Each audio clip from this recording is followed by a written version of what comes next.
Welcome back to the College Basketball Bracket Science YouTube channel and podcast network. I'm your host, Brandon, for the day, and we got a lot to talk about today, starting with the Bruce Pearl news. Bruce Pearl has officially retired from Auburn basketball. We're going to talk a little bit about what this means, kind of give a look back on the career of Bruce Pearl, but it was kind of weird timing because we were planning on talking today about the coaches on the hot seat coming into this upcoming season. There's some potential big brands, big name coaches that, are very, very boiling hot right now and might need to have a certain type of season to, to kind of save their job.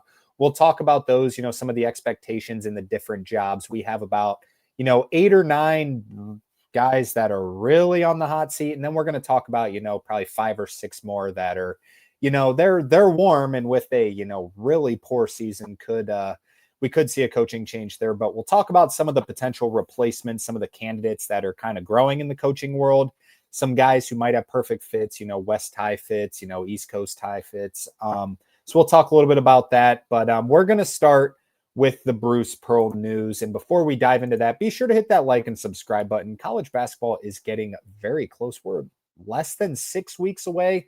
Today's September 23rd, November 3rd. First day of college hoops, so we're getting really close. And be sure to follow us on Instagram and TikTok at Bracket Science. Like and subscribe to the show. Check us out on audio, Apple Podcasts, Spotify. But most importantly, hit the subscribe button on YouTube. Alrighty, let's dive into it. Let's talk a little bit about Bruce Pearl. Bruce Pearl, this picture is courtesy of Yahoo Sports, who posted this.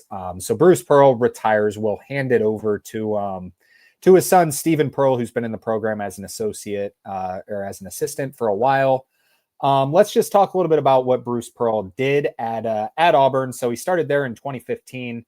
And what people forget is Auburn was kind of a joke of a job for a little bit. Auburn, we all know Charles Barkley went to Auburn. He was obviously fantastic, but the previous, after the Barkley era, it got ugly for a while under Tony Barbee and Jeff Labo. If you see me looking down, I'm looking at my cheat sheet for the records of these coaches that they had. Tony Barbee from 2011 to 2014 did not have a winning season. Went 10-20, 15-16, 9-23, 14-16 in his final year before Bruce Pearl came over. We know Bruce Pearl was previously at Tennessee. Was really good at Tennessee, got him number 1 in the country at one point. Had some violations with the NCAA, which would all be, not illegal things now, but back then it was illegal. So he ends up getting a second chance going to Auburn. The first 2 years, weren't great. 14-20, 11-20, and then the rebuild really started to happen, where he made the NCAA tournament for the first time in 2018 for Auburn, going 26-8. They were a 4 seed, made the round of 32. The next year, 2019, was that Final Four season where they probably should have made the national championship game. There was a questionable call late, that call against Kyle Guy where he made all 3 free throws, but they were a 5 seed, won 30 games that year. That was unheard of for Auburn. Went 30-10 the next year. 2020, we know what happened there. The tournament got canceled, but they were projected to be a 5 seed. They were 25-6 that year. 2021 was ugly, went 13-14. Kind of the one throw it out kind of year for Auburn. The past couple years, they were 7-11 in the SEC. Didn't make the NCAA tournament. In 2022, they were a 2 seed, made the round of 32. 28-6, lost in the round of 32 though, and then in 2023 they were a 9 seed. Also lost in the round of 32, and then 2024, which was last year or 2 years ago, when they won the SEC championship, but then got upset by Yale in the first round. Then last year, they were the number 1 overall seed going into the NCAA tournament, and they made the Final Four, eventually lost to Florida, but a tremendous season, had Johni Broome. So 2 Final Fours in the past, 7 years for a program that was just nowhere near the NCAA tournament for a lot of years, from 2008 all the way to 2014. Prior to Bruce Pearl, they didn't make the NCAA tournament, only had 1 winning season in that entire time. That came under Jeff Labo in 2009. So Bruce Pearl did one of the all-time rebuilding jobs, rebuilding the culture here, made the Final Four in his final season last year, was the number 1 overall seed, won the SEC regular season last year, and just decided it was time. He released a pretty long video there, just discussing the reasoning behind it and just giving his thanks and appreciation to to the Auburn family, along with his previous stops along the way. It was kind of a cool video. It's linked in our Instagram on our story right now, so go check that out at Bracket Science with 2 S's yet again, to watch the full video of Bruce Pearl and just basically saying it is his time. It is time to move on. So he turns the torch over to his son, Steven Pearl, who got a 5-year deal to become the head coach at Auburn. I was a little talking about just this season. I was a little low on their roster going into this year. I'm curious to see how it fits together, and it's going to be, he's not coming in with, a top 10 roster in the country in most people's eyes, as Auburn pretty much was last year by most people. This year, it's going to be a little tougher of a job, so we'll see if Steven Pearl, I think if Steven Pearl can make the NCAA tournament as a single-digit seed this year, I would consider it a success just based on the roster they put together, just the timing of this being in September. I mean, September 22nd, he retires, just as we mentioned, under 6 weeks before the start of the season. So kind of tough timing, but he says Bruce Pearl says he's going to continue to be an ambassador for the program. He's going to be at all the games. Will be there for anything needed. So he's going to still be a big presence in that locker room. I would have to imagine. But Bruce Pearl, I think college basketball is worse without Bruce Pearl in the game. Quite frankly, he's obviously a big personality.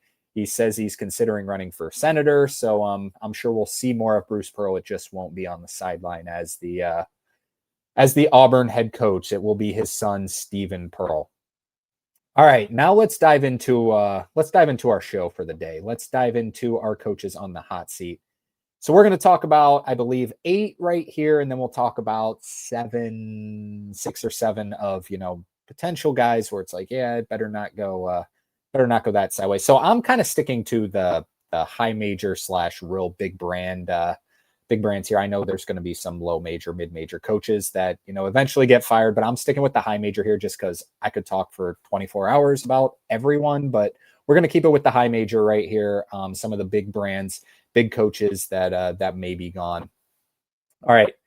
The best place to start is definitely with North Carolina and Hubert Davis. Without a doubt, a hot seat year, in my opinion. I know he got a little bit of he's had some leeway he's gotten the approval of the AD over there at North Carolina. Him and Belichick are supposed to be, the face of North Carolina athletics right now. But Hubert Davis, it's been up and down, to say the least. So first year, he has that incredibly talented roster in 2022 with Caleb Love, RJ Davis, Armando Bacot, Brady Manick. That team was just absolutely stacked. They're an 8 seed. We're on the bubble most of the year and then end up making the national championship game. Should have won the national championship. If they win that national championship game, there's no question Hubert Davis is there for a while. That's a legendary thing to do.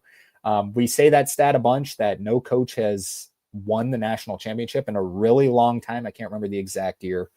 In their first 2 years in the program. So if he'd have done it in his first year as an 8 seed, that would have been an all-time story and would have kept him here for, forever. But they end up going 29-10, make the NCAA or make the championship.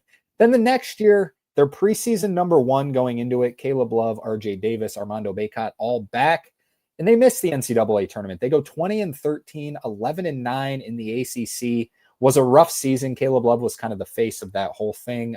He ends up transferring out to Arizona. So in 2024, RJ Davis becomes an absolute star for North Carolina. They make the Sweet 16. They were a 1 seed. They were the 4th number 1 seed, remember? So a little bit up and down, but just think about that 2023 team, the year before that Caleb Love transferred out. So they had Caleb Love, who was the Pac-12 Player of the Year in 2024. RJ Davis, who was the ACC Player of the Year in 2024, plus Armando Bacot, who was, as great of a big man as we've seen in a really long time in college basketball. So that team missed the NCAA tournament in 2023. 2024, as we mentioned, they made the Sweet 16 as a 1 seed. Then last year was, they made the NCAA tournament as an 11 seed, went 23-14, 13-7. The team shouldn't have gotten in. I know it's highly controversial. As a guy who does bracketology, there was no reason that this team should have gotten in over West Virginia in terms of their overall body of work. But hey, they did, and ended up being a popular pick for people to win a lot of games in March Madness because in the first 4 they drilled San Diego State, but then they eventually lost in the first round to Ole Miss. So if you're North Carolina, you shouldn't be happy with winning a first 4 game and then losing a round of 64 game, and I don't think they are, but they did hire a general manager, and they did agree to keep Hubert Davis as the coach, giving him some money, and it leaves him on the hot seat for this season, in my opinion, because the big conversation is North Carolina's a top 3 program at worst, top 4 program at worst in the entire country. They're a blue blood, without a doubt, a complete blue blood. Roy Williams won the national championship there quite a few times, made a ton of Final Fours, and then he hands it over to Hubert Davis. So you're a top 4 program. Do you have a top 15 to 20 coach in the country? You should. You're in North Carolina. Do you have that top coach in the country? I personally don't think they do. You're North Carolina. I understand you were a 1 seed 2 years ago and made a national championship. So in 4 years, Hubert Davis has been a 1 seed and made it to a national championship. That's pretty good, but I think it's kind of obvious to say he's definitely not a top 10 coach in the country to anyone. I think there would be people putting him in the 30s and 40s in the entire country. He's a great motivator. And from everything I've seen, seems like a great leader and a great guy. I just don't know how good he is as an X's and O's basketball coach. That team last year was pretty talented, didn't do much. For this season, the outlook, most people will have them around, the 20 to 35 range, and they spent $14 million on this roster, which is more than just about anyone you've heard, probably not named Kentucky. And the roster still isn't great, so they're not bringing in that high-level talent. Is that a Hubert Davis thing? There's just a bunch of questions about Hubert Davis going into this upcoming year. He is without a doubt on the hot seat, I believe. I think if he is a 6, maybe 7 seed or better, his job will be safe, because if you're a 6 seed, you met expectations. You're a top 25 team through the entire season. Then you make the round of 32. I think 6 seed plus round of 32 saves his job. If he's an 8 or 9 seed and you lose in the first round of March Madness, North Carolina can get basically whoever they want. They can get whoever they want. We'll talk about a little bit of a list of potential candidates here in a second, but Hubert Davis has got to step it up if he wants to. He's got to compete with Duke. Roy Williams competed with Coach K. Hubert Davis now has to compete with Jon Scheyer. I know he beat him twice 2 years ago. Last year was a little bit rough, but we'll see. I know North Carolina's fans are starting to get a little bit impatient with Hubert Davis. So some potential replacements if Hubert Davis were to, become a 10 seed, lose in the first round. I think he's gone, quite frankly. My first call, and I think it has to be your first call, is Nate Oates. Nate Oates has kind of just dominated North Carolina the past couple of years. He beat him in the Sweet 16. He beat him last year in the regular season. Nate Oates runs that style offense, and he's one of the best up-and-coming coaches in the entire country. If there's not an X's and O's, or if Hubert Davis isn't great as an X's and O's coach, Nate Oates is. Nate Oates is a fantastic basketball coach. I think you have to have Nate Oates tell you no. If I'm Nate Oates, I probably wouldn't leave. He's got it made at Alabama. He's built Alabama into their basketball school now. They're better. Their basketball program is pretty much better under Nate Oates as the football program is under Coach DeBoer over there. So my first call would be Nate Oates. You make him say no. If you offer him a ton of money, if he says no, all right, you move on. I'm kind of going from the college coaching ranks here in terms of, because if an NBA coach comes down, or a Billy Donovan or something like that, I'm not going to talk about that. I'm going to stick it in the college realm here as a college basketball podcast. My next one in the college basketball realm would be Chris Beard. Now, Chris Beard, I know, think what you want of him. Going from Hubert Davis to Chris Beard might be, in terms of the person, it might be a little bit questionable for some North Carolina fans. I know they're kind of sticking with Hubert Davis because he is a great ambassador for North Carolina. He's a great, just seems like a great guy, as we mentioned. Chris Beard, he had that problem with the assault at Texas Tech that eventually got him fired. He's now at Ole Miss, has done a tremendous job at Ole Miss, but any coach you talk to in the entire country just has the greatest things to say about Chris Beard in terms of running a basketball program. He is just, they say his practices are second to none. He runs a tremendous practice. He's just a great X's and O's coach. I mean, he was on path at Texas in that year to maybe, I think they definitely reached the Final Four at worst. They made the Elite Eight under Rodney Terry, and we saw what kind of just fall off that was for Rodney Terry. That's just what Chris Beard built there. That team was stacked. They won the Big 12. They were dominant. They were my pick to win the national championship before Chris Beard got fired. That team was really good. I think at worst they beat Miami and make the Final Four in that season. Chris Beard obviously made a national championship under Texas Tech years ago. So Chris Beard would probably be my second choice for this North Carolina job. And then third choice, I don't think it would happen, but he's just a name you have to mention and to watch out for. Ben McCollum at Iowa. I know it would be a completely strange system to see Ben McCollum at North Carolina, which is why I wouldn't have him first on the list. But say Ben McCollum goes to Iowa this year and takes him to like a 4 or 5 seed. At some point, you just got to give in and say, this guy is a once in a generational mind. Let's give him, one of the biggest brands and give him some talent and just see what he can do. We'll see if he translates to that Big Ten level and, is like we said, a 4 or 5 seed at Iowa. If he could do that, you better watch out because he could be a once in a generation guy. All right. So that is North Carolina. We ran a little long there, so we'll go a little quicker on the other ones. Next up is going to be Jake Diebler at Ohio State. So I'm kind of going in order here of, the biggest brands in college basketball of, just in general, what is considered to be the best jobs. So Jake Diebler took over for Chris Holtmann, basically just continued to run a Chris Holtmann system. We know Ohio State has a ton of money, but last year they had a bunch of talent. They dealt with a ton of injuries, so maybe give them a little bit of credit there. It's just kind of a guy I'm not really buying into right now as someone who covers a lot of Ohio State stuff. 17-15 last year, 9-11 in the Big Ten. That's not Ohio State standards. Chris Holtmann, in his first 5 years at Ohio State, made the NCAA tournament as a 5 seed, 11 seed, 5 seed, 2 seed. Yeah, they lost to Oral Roberts, which, eventually led to kind of the downfall, and then a 7 seed. So the previous 2 years were not good under Chris Holtmann, 16-19, then 22-14 before Jake Diebler eventually took over and, won some big games, but it was just, I think it's becoming more and more obvious that it was just a reboost in energy for the players, just something different. And then he went 17-15 last year for his first year, as mentioned. Seems to say all the right things, is a good face, and I think he will make a good coach at some point in the future. Just isn't there yet. He's not ready for an Ohio State job, in my opinion. With that being said, their roster this year is absolutely loaded. They should be as good on offense as just about anyone in the country. The trio of Bruce Thornton, John Mobley, and Devin Royal, along with a couple of the transfers they brought in, Christoph Tilley from Santa Clara. So this team should be really dynamite on the offensive end. Just enough to the point where it's like, yeah, Jake, if you fail with this team, it's probably a coaching thing and it might be time to move on.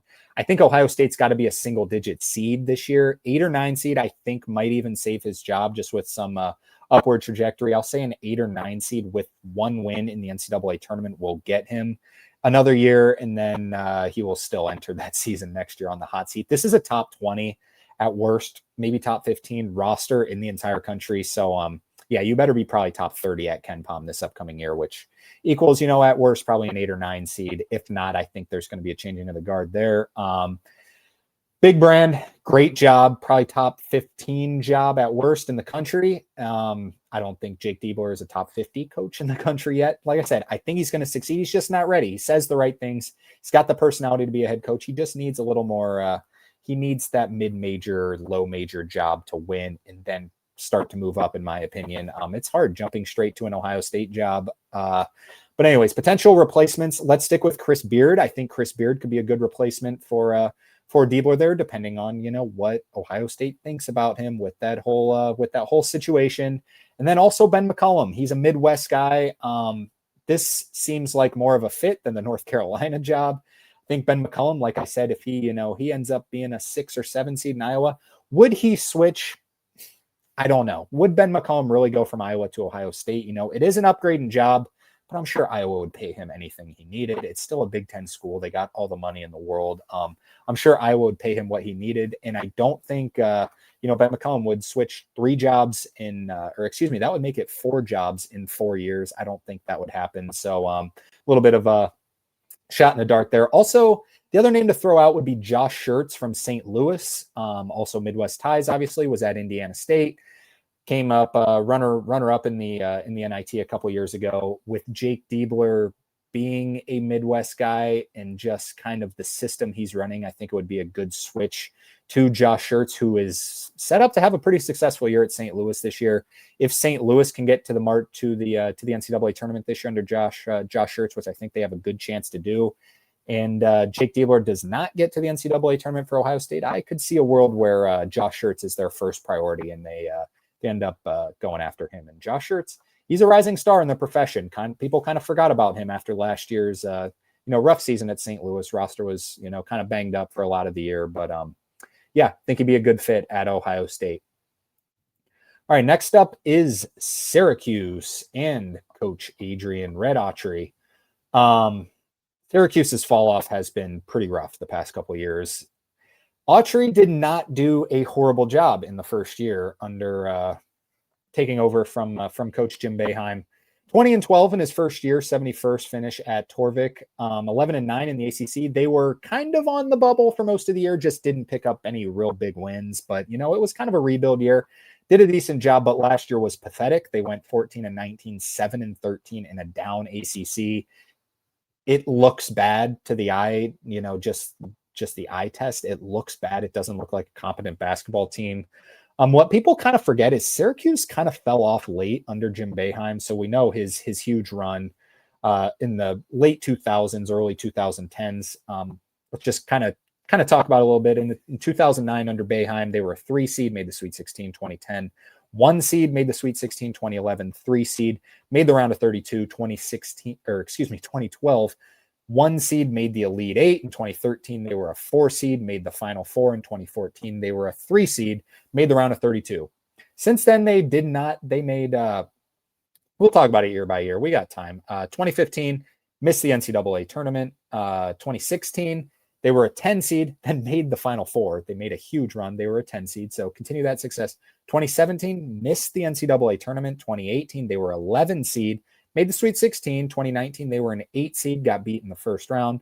2020, there was no NCAA tournament, but they wouldn't have made the tournament anyways. 2021, they were an 11 seed, so a lot of double-digit seeds here, made the Sweet 16, and then 2022 and 2023, and Jim Boeheim's last 2 years, they missed the NCAA tournament. So it's not like Red Autry was taking over, a Kyle Neptune situation where Villanova was Final Four or bust, it seemed, as crazy as that sounds, every year. And then to go 20-12 in the first year showed some optimism, but last year just looked rough. I think it's just kind of, like we said, the eye test. He just doesn't seem like that great of a basketball coach, as sad as it sounds to most people. I think he's got to make the NCAA tournament this year, quite frankly, and they have a pretty good roster this year. Year 2 under Donnie Freeman could be really, really good. They brought in some transfer portal additions. This team should be pretty good. I think if he misses the NCAA tournament, that they'll move on. I think Syracuse would move to the mid-major ranks in this case. Tony Skinn from George Mason would be one. They could go Chris Mack. He's coached in the, I don't even know what he obviously coached in the Big East for Xavier. And when did Louisville switch from the Big East to the ACC? Anyways, Chris Mack has high major experience. We'll say that. So Chris Mack could be another one. Now at Charleston, Drew Valentine at Loyola Chicago, and even Preston Spradlin now at James Madison, formerly at Morehead State, could be some possible replacements. I think they would go for a sort of, this job isn't as good as Ohio State, so they couldn't just pay anyone, but they can pay. They're a big, obviously a big arena and a big brand in college basketball. So, but I do think that they would go to the mid-major range. Tony Skinn would probably be my pick. If not, probably Chris Mack. So, some big names, Tony Skinn, up and coming star. Chris Mack, we know what he can do. We'd see what route Syracuse goes, but those would be some possible replacements for myself for what I would think. I think he's got to make the NCAA tournament or there's going to be a coaching change. All right, next, probably the hottest seat, but as I mentioned, I'm going just in terms of brand, job, willingness to want that job. Arizona State I would have below Syracuse, but it's pretty close. They have a ton of money just being Arizona State. But Bobby Hurley. Yeah, Bobby Hurley. It's time. I think they should have done it 2 years ago, 3 years ago. I think they should have done it last year. I don't know why he's still there. He's a big name, but Yeah, it's been rough. He has never played in the NCAA tournament, not in the round of 68 in the first four, you may say. He's never just been in the round of 64 immediately. Now he has won games in the first four to get into the round of 64, but he's never had a team that was good enough in the regular season to just be in the NCAA tournament. In the past 2 years have just been pathetic. Since he's taken over, he has had 6 years under 500 in 10 years. So 6 of 10 years, he's been under 500 in his total win-loss column. That's ugly. That shouldn't happen at Arizona State. They're now a Big 12 program, and last year, quite frankly, they were kind of the laughing stock of the Big 12. He dealt with a ton of injuries, so give him a little bit of leniency there. But they were 4-16 in the Big 12. The year before, they were 8-12 in the Pac-12. Yeah, that's rough. It's continuing to go downhill. The boosters seem to be just kind of out on him, but Arizona State, once again, they're always going to have a decent amount of talent, and then they'll probably just be let down by Bobby Hurley. I will be surprised if Bobby Hurley's the coach next year at Arizona State. I think this is just kind of the last run right here. We'll see what he can do. I think if he makes the NCAA tournament into not the first four, maybe even the first four, I think if he makes the NCAA tournament, he'll keep his job, but I don't think they're going to make the NCAA tournament, and I do think that they're going to end up making a change here. I think my biggest name to step in and replace Bobby Hurley would be Jared Calhoun at Utah State, previously at Youngstown State over on the East Coast, but he's now over on the West Coast at Utah State, kind of staying somewhat close, going to Arizona State. He's got a good familiarity with playing on the West Coast, playing at altitude, and just kind of recruiting in that Pacific area makes a big difference. Coaches have said it makes a big difference just being out there. It's a huge adjustment, but he's kind of a rising star. He made the tournament last year in his first year at Utah State. He's highly thought of in a lot of coaching circles. They should be good again this year, should be, a borderline NCAA tournament team. So if Arizona State does not make the NCAA tournament and Utah State does, I wouldn't be surprised if Arizona State offers Jared Calhoun a sum of money that he can't decline and ends up at Arizona State. Other names, I do think it would be Jared Calhoun would be my obvious first choice, but Russ Turner at UC Irvine has just kind of built up a dynasty there at UC Irvine, just flying under the radar.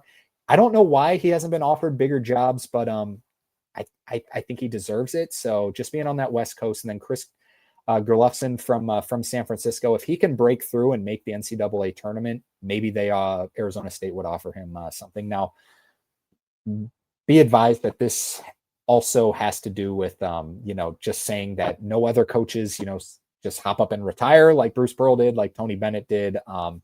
This is just pure speculation on some of these jobs and just who would be the first choice for that job, at least from what adds up in my point of view. So Bobby Hurley, I think this might be last year for him in Arizona State.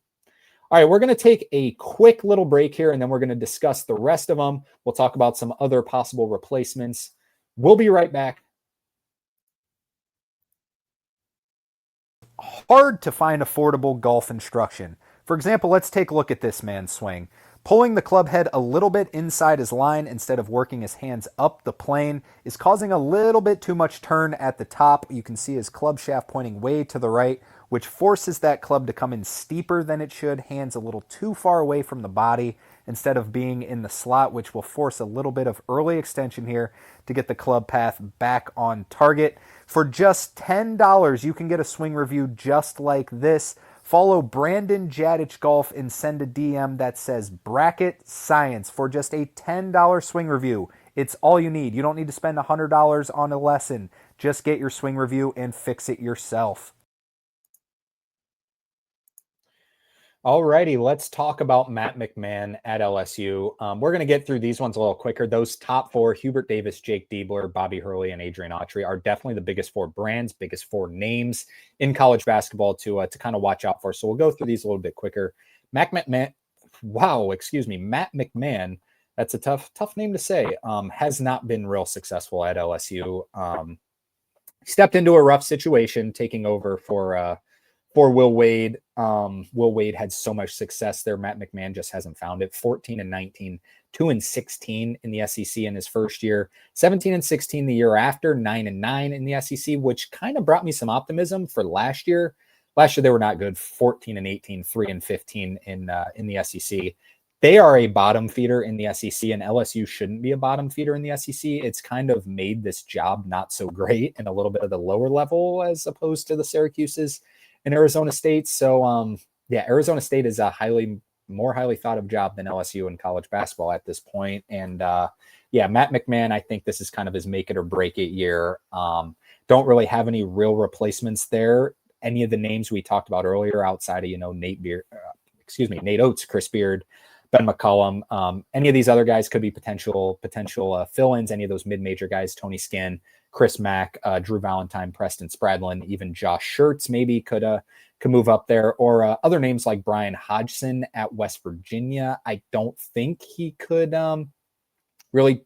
I don't think he would go from West Virginia to LSU, but we know SEC money competes with anyone, so maybe he could step in there. But I think it's a make it or break it year for LSU. I don't even think they have to make the tournament to save his job. I think you got to go where they play 18 games in the SEC. I think you got to go 8-10 in the SEC for Matt McMahon to save his job, and I don't think that's going to happen. I think it's just kind of time for a restart for the LSU basketball program. All right, next up is Kim English from Providence. Kim English has not done a horrible job. He's not really that highly thought of by a lot of college basketball circles, it seems. But past 2 years, so year one was decent, 21-14, 10-10 in the Big East. Did not make the NCAA tournament. Then last year, 12-20, 6-14. Not good. He's dealt with some injuries, obviously Bryce Hopkins, but he did kind of build up Devin Carter a couple years ago. Providence just hasn't been what it was under Ed Cooley. Under Kim English, he was kind of highly thought of by some coming in, but it just doesn't. Just another one of those that doesn't really meet the eye test. I think fans are starting to kind of turn on him. His interview antics are a little bit strange. He doesn't really believe in the analytical game a ton, which is just kind of, I believe, I probably should fact check that, but I think it was him who said in the post-game press conference that he doesn't really read into the analytics, and it's just like, it's not the 80s or 90s anymore. The highest, thought of coaches in college basketball rely on these analytics now, and he's just, I don't know. I don't like this fit. I think he's done a good job this year in the transfer portal. They have a really talented roster. They could be the third or fourth best team in the Big East. So if he finishes 6th or 7th in the Big East yet again, I think it's time for Providence to move on and go for one of those coaches that we already talked about. Those are kind of the up and comers. Providence isn't the greatest job in college basketball, but we know they have a ton of home support, and they should have someone better, in my opinion, than Kim English there. Maybe an Ed Cooley return. How fun would that be? All right, finally, the last one who we'll talk about here is Wes Miller. Wes Miller at Cincinnati. Last year was just an absolute disaster. He's having weird things go on with Jizzle James, who's not even on the team anymore. He just kind of refuses to adapt, it seems, and go get a shooter. I mean, they could not score the basketball last year. It was so tough to watch, and they go out and they get Mustafa Thiem, who I think is awesome and going to be a tremendous shot blocker, can't really score. They go out and get Sincere Harris, who's a tremendous on-ball defender, but can't really score. I'm really concerned about the scoring this year. Now, their defense should be so good that they win ugly, but we'll see if Wes Miller can win those close games. I think if they don't make the NCAA tournament, I think Cincinnati fans are about as fed up with Wes Miller as any fan to coach in the entire country, and as they should be. Last year was pathetic. There's no reason that roster last year shouldn't have made the NCAA tournament, but guess what? They couldn't shoot, and he didn't go out and fill that need this year. He just refuses to adapt to that style, and with that reason being, I think it's going to be a tough year this year for Cincinnati on the offensive end. So I think they're going to have to make the NCAA tournament. They should be an NCAA tournament team with their talent that they got and their defensive upside, but we'll see. We'll see. If Wes Miller proved anything, it hasn't been great. So we'll see what Wes Miller can do this year. All right, I'm just going to pull up the home graphic here for those watching on YouTube. I'm just going to list some other names that are potentially on the hot seat. A little bit of the lower level. Anthony Grant at Dayton. Yeah, I know it's not a Power 5 job, but they have Power 5 resources, have been, at-large caliber, an at-large caliber program. He got robbed of that year in 2020 with Obi Toppin. But yeah, since then it hasn't been great. Last year was rough. The year before, they won a game in the NCAA tournament, but they were really talented. They had Kobe Bryant, and they also had Deron Holmes. Wow, that's a really good team for a quote-unquote mid-major. So we'll see what Anthony Grant can do this upcoming year. Jeff Capel at Pitt has really been struggling lately. Pitt fans are kind of fed up with him. We'll see what he can do. Mike Rhodes at Virginia Tech. He was on the hot seat last year. They decided to keep it up with Mike Rhodes and say, let's just more rely on, instead of bringing in a new guy and, giving that guy an influx in NIL money, let's keep Mike Rhodes and buy into him and give some NIL money. So we'll see about Virginia Tech. They should be improved this year with more money. Penny Hardaway at Memphis. This is one I don't know. I haven't seen a ton of Memphis fans. Now, we know Memphis fans are very involved on the internet. They're a very passionate fan base. Penny Hardaway was, one of the faces of the hot seat last year. And Memphis was awesome last year. Let's not forget how good Memphis was. They were a 5 seed in the NCAA tournament. They dominated the American all year, won the regular season and the tournament. Then you lose first round in the tournament, and then it kind of raises some frustration again. But Penny Hardaway did a decent job last year. This year, their roster just doesn't look very good. So if it's a complete fall off for Memphis, if they're, 4th or 5th place in the American this year, I could see a world where it's just like, all right, enough's enough, just with the off the court stuff where it's always something with Memphis. Another one that's kind of not being talked about a ton is Jerome Tang at Kansas State. I'm not sure how Kansas State fans are feeling. They're one of the highest bought into, NIL budgets in the entire country. They paid PJ Haggerty about $4 million, but last year they were one of the highest NIL budgets in the country, and they were bad. They were really bad last year for a long time in the season. Now, remember, they made that late push in the middle/end of the year, and then kind of got bad again after that. So Jerome Tang's got a lot of money to deal with, and he hasn't really done anything since his first year where he made the Elite Eight with Marquise Noel and Keontae Johnson. Since then, it's been pretty ugly. So keep an eye on Kansas State. If they're a bottom team in the Big 12, maybe something could change there. Thad Matta at Butler. It just seems like time has kind of run its course there. Hasn't been too fantastic. Maybe it's just a complete big switcheroo with Thad Matta, Chris Holtmann, Ohio State, Butler, and DePaul. Thad Matta was at Ohio State. Chris Holtmann was at DePaul. Ohio State fires Thad Matta. Chris Holtmann goes to Ohio State from Butler, and then Thad Matta ends up at Butler from Ohio State. Now Chris Holtmann's at DePaul. Maybe they get rid of Thad Matta and go back to Chris Holtmann. Hey, maybe Ohio State hires Thad Matta once Jake Diebler's gone. That would be just one of the strangest things in all of sports. But Thad Matta just hasn't broken through at Butler. And then the other one I'm going to say, which I don't think it's going to happen because he made the NCAA tournament last year. It's Mike White at Georgia. That team was really good last year. They should have been better than a 9 seed, in my opinion. And then that performance in the NCAA tournament was just, oh my goodness, just pathetic. They had Silas Demery. They had Asa Newell. So they had a ton of talent last year, and just, I don't know, just every time Georgia really seems to frustrate me every single year. Watching them, it's just maybe this is more of a personal thing, just watching them. I think they could do a little better. Now, he took Georgia to the NCAA tournament. That's a feat, but yeah, they seem to have some money. If you're getting Asa Newell and you had Silas Demery. So I don't know. We will see about Mike White and what he can do this year, because it might be a really rough year for Georgia this year. So if they're finish last or second or third to last in the SEC, maybe some things are popping up.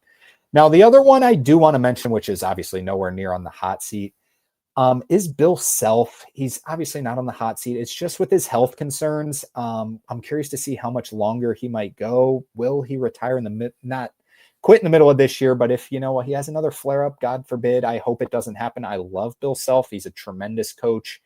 I'm curious if he just says, I'm tired of dealing with the stress and it's time to move on. So if Kansas were to open up, obviously that would be them or North Carolina would be the biggest job opening. It sucks to see it because I still think Bill Self, God, people forget how good Kansas's run was before Houston. 2 years in a row, Houston was awesome and dominated the Big 12. Kansas did that for 15 years. They were absolutely just the dynasty in college basketball with a couple national championships along the way. So Bill Self is still a tremendous coach. So we'll see what kind of energy he has this year. If he doesn't feel 100%, will he call it quits? I hope he doesn't, but that could really stir some things up. So another one to kind of look out for. So, that would be another, maybe Nate Oates, call him and make him say no. I mean, everyone wants to coach at Allen Fieldhouse. Call him, make him say no. Obviously Ben McCollum would also be up there if he gets a huge season this year at Iowa. Kansas can basically just go try and get whoever they want. So, we'll see about Bill Self. So, all right, that's going to do it today. So let's just kind of go through it one more time. Coaches who I believe are on the hot seat: Hubert Davis, no doubt; Jake Diebler, Adrian Autry, Bobby Hurley, Matt McMahon, Kim English, Wes Miller, Anthony Grant, Jeff Capel, Mike Rhodes, Penny Hardaway, Jerome Tang, Thad Matta, Mike White, and then hopefully this is not a hot seat one. It's just Bill Self with his health issues, what might cause the coaching carousel for next year. And then some potential replacement candidates: Brian Hodgson at West Virginia could hop in any of these roles. Josh Schertz at St. Louis, previously at Indiana State. Drew Valentine at Loyola Chicago. Tony Skinn at George Mason. Russ Turner at UC Irvine. Chris Mack at Charleston, previously at Louisville and Xavier. Jared Calhoun at Utah State, previously at Youngstown State. Preston Spradlin at James Madison, and Chris Gerlufsen at San Francisco, along with throw Ben McCollum and maybe Chris Beard, Nate Oates in there if some of these really high quality jobs really open up. But why would Nate Oates leave? I sure wouldn't leave Alabama and what he has built there. He is a legend there. He's built that up into I know he's got all the resources he needs at Alabama, being an SEC school and being a huge brand in college sports. All right, that's going to do it for today. A little bit different of a show today. Coaches on the hot seat, talking a little bit about Bruce Pearl's retirement. It will be sad to see him go, but college basketball is right around the corner. So be sure to like and subscribe to the show, whether that's on YouTube or on audio, on Apple Podcasts or Spotify. And be sure to follow us on Instagram and TikTok at Bracket Science with 2 S's. We're about to get into ranking season. We're going to start ranking some teams from, we'll probably do it one by one, from 30 down to 1 in the coming weeks on our Instagram and TikTok. So be sure, go check that out. We'll talk to you again next week. I'm not quite sure what the show is going to be next week. I believe I have something planned, but I can't quite remember, but it's going to be fun. Be sure to check it out. We'll see you real soon. Till then, take care.